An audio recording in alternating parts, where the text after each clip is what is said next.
Dr. Mwakuba was saying that President Akufo-Addo has not treated Adwoa Safo well.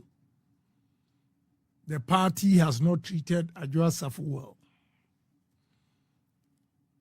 I respect Dr. Mwakuba very well. So I want to inform him quietly and nicely.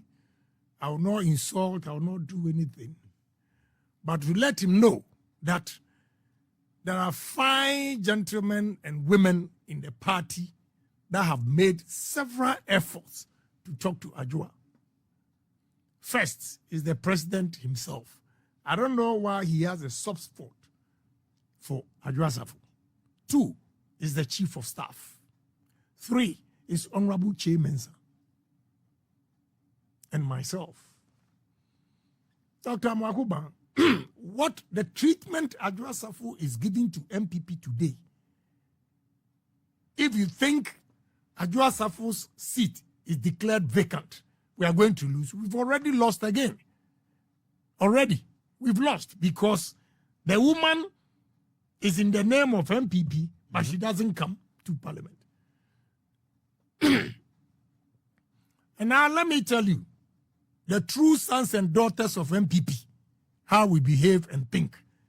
NPP doesn't belong to my family. It's not inheritance. We all collectively believing in one ideology join the party. So one person cannot impose his or her will on the party that this is the only thing that will make me join the party or do what you want me to do. It is completely wrong. What is there that can't be you know what? resolved? I will answer you. Okay. I did a surgery. I was recovering. I spoke to Chief of Staff and said, look, rest before you come. This same woman who said I should rest made a call through Honorable Esiama that, look, there's e-levy going on and we have a problem. So we need you. Although I said you should rest, we need your vote. And listen carefully. He said, Honorable Esiama told me, look, my brother, I flew first class with Emirates. But Honorable Esiama, because they needed me, said, look, we're going to hire private jet to come and pick you people up. Adwoa Safo, myself, Honorable Henry Korte, and Honorable Amwakwata. What I said to them is that, please, I don't want my name anywhere. Any flight, because mine was going to be Monday and they needed a vote on Friday. So the Thursday, I said, any flight you get for me, I'll come. I don't want any private jet. Henry Korte drove from Philadelphia. Dr. Mwakuba should listen carefully. All the efforts everybody has made, a commitment that we've all made. Henry Korte drove from Philadelphia to New York, Kennedy Airport. Honorable Amwakwata flew from Minnesota to New York Airport. I drove from New Jersey to New York. Adwoa, Boston. Dr. Amwakuba, what do you know? Adwoa Safo refused to come. And NPP people should listen carefully. Adwoa Safo, they hired a private jet to bring the woman here. And when she came, she refused to come to parliament. So who was in parliament casting the vote that day? Hold on. Okay. She refused to come to parliament. Chief of Staff, after buying the ticket and flying her in, had to take a motorcade to Adwoa's house. She stood behind her gate for 30 minutes. What kind of rudeness is that? Before she opened, Chief of Staff was made to sit at her living room for 35 minutes. When she came, Babin was tired. She is sick.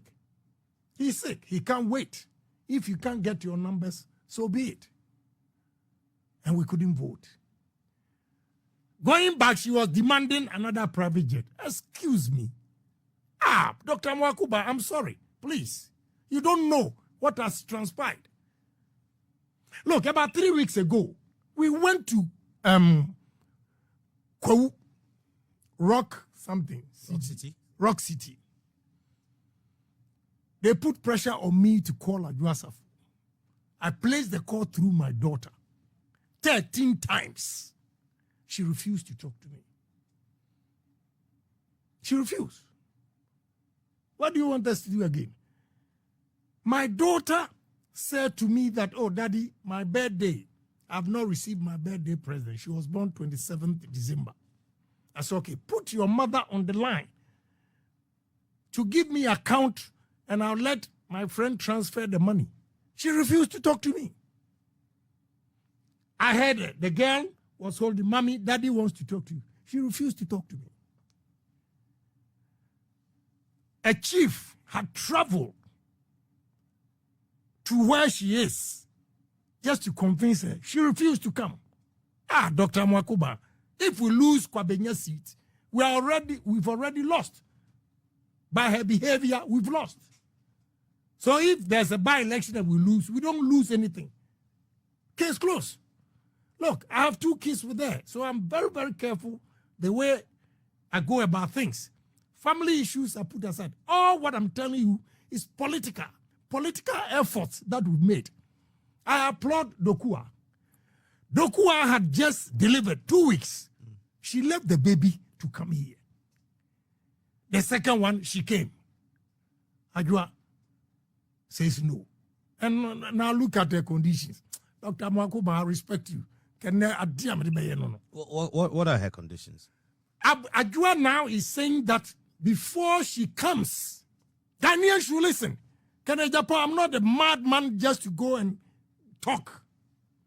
Adwoa's condition is that you have to remove Alex Markin as deputy majority leader. Yeah. Announce it that Alex Markin has been removed. Then she will take a plane and come here. Second one, another demand is that if you don't give me what I want, you are not going to get the e-levy passed. And if you don't pass the e-levy, you go to IMF.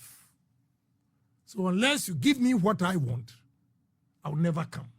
But apart from her request to have Alexander Fenyomarking removed as deputy majority leader, what else is she asking for?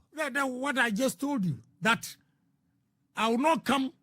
Unless it's announced that it's been removed. Right? And the second one was that if I don't come, e-levy, if you don't give me what I want, I will not come. E-levy will not be passed. If it doesn't pass, you go to IMF. I had gone there to Chief of Staff's office to plead on behalf of Adwoa. And he said, my brother, please, don't go there. If you are saying A, B, C, D, I've just spoken to her. This is her demands. So I said, well, I've done my part. What would you think would account for her request for the removal of the deputy majority speaker? Well, maybe she's not happy as a minister for what? Gender. Maybe. And again, Dr. Mwakuba stated that because of Mrs. Kwashiga's age. I will tell you straight. You see, all those people born in Accra, Kumasi, in the cities, you should go back to your village and learn common sense and wisdom. See, you guys here born in Accra, latogene babies, you take decisions anyhow. Go and stay with your grandmother, your grandfather in the village. You think, oh, you're a village boy, this and that. But the common sense and the wisdom, the impact. Why I'm saying that is that the school feeding coordinators, listen carefully. When Adwoa was made the president, the minister, they came to me. Oh, Adwoa is your wife. Tell her to remove Mrs. Kwashiga because she doesn't pay us. She doesn't. the school feeding coordinators, listen carefully. When Adwoa was made the president, the minister, they came to me. Oh, Adwoa is your wife. Tell her to remove Mrs. Kwashiga because she doesn't pay us. She doesn't do this. One, because of Asidompim, wisdom, training. I did not listen to them, but I did investigation. And I realized that, look, these women that are complaining about Mrs. Kwashiga, they are rather inflating the schools. Kanoforiata has agreed with Swedro MP, what's his name? No, this is my friend. That look, these are the numbers you have to take. It should be within the budget. The women organizers, NPP women organizers, on their own authority. Is it Akim Swedru? Yeah, no. Aguna Swedru. Aguna Swedru, okay. Women organizers in the party. No, that's Kennedy Osenyako is Akim Swedru. No, Aguna Swedru. Aguna Swedru. A lady. It's a lady. Don't worry, I'll get the name. She's my friend. You know, so what happened was that Kanoforiata and the minister agreed that this is the number you can take. And some women organizers in our party, on their own authority, gave some schools to some women. And up to date, they've not been paid because it was not captured. So they had gone to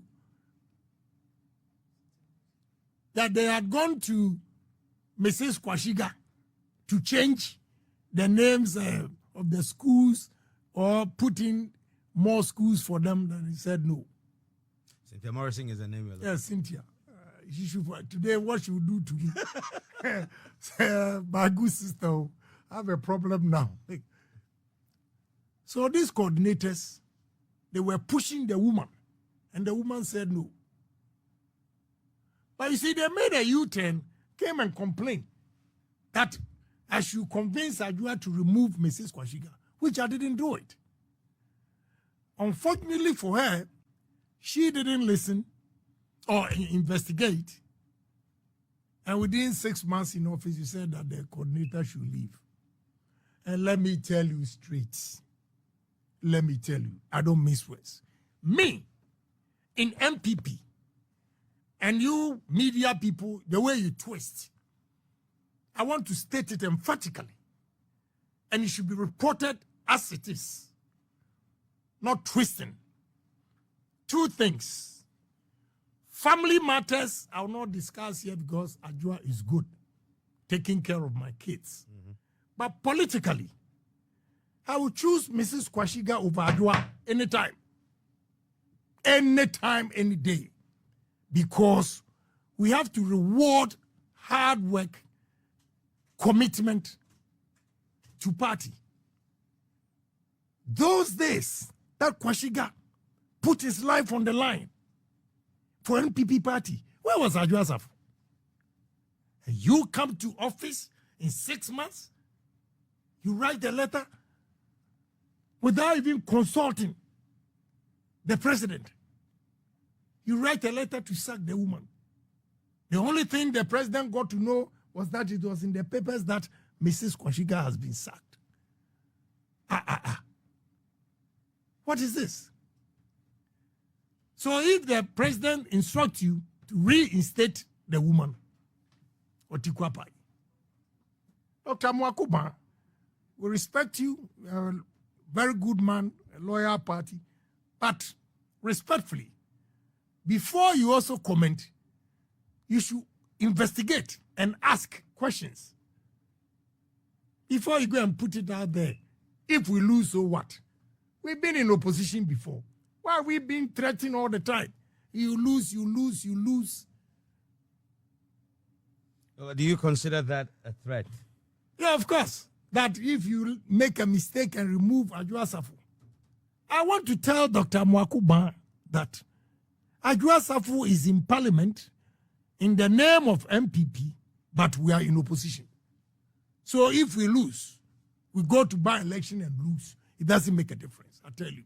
For the way the girl or the woman is treating MPP party.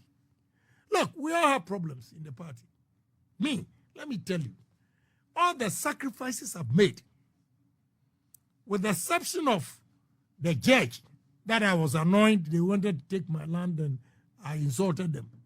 Every court case that I have in this country is because of MPP. But nobody in MPP has been asked, oh, how is the court case?